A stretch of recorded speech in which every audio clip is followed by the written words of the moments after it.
হ্যাঁ, I think আমরা সবাই গেছিলাম, আমরা অনেকেই গেছিলাম।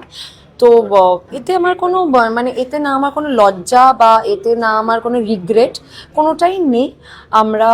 আমরা একটা জায়গায় গেছিলাম যেখানে আমরা প্রত্যেকটা অভিনেতা অভিনেত্রী ইচ্ছায় গেছিল।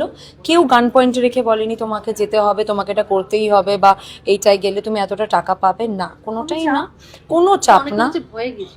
আমি জানি না সেটা কে বলছে, বিকজ যদি তারা ভয়ে গেছিল তাদের আই থিঙ্ক তখনই বলা উচিত ছিল। তো এই পরে বলাটা আমি কোনোভাবেই করি না, বিকজ সবাই আই থিঙ্ক সবাই প্রাপ্তবয়স্ক যারা গেছিলো সবাই 18+ যারা গেছিলো। তো তো সবাই ইচ্ছায় গেছিলো।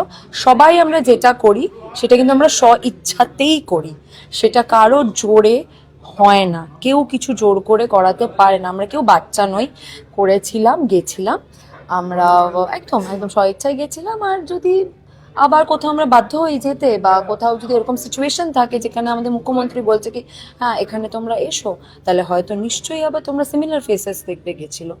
সো এইটা নিয়ে আই ডোন্ট থিঙ্ক যে কাউকে জোর করা হয়েছে, আমার মনে হয় না।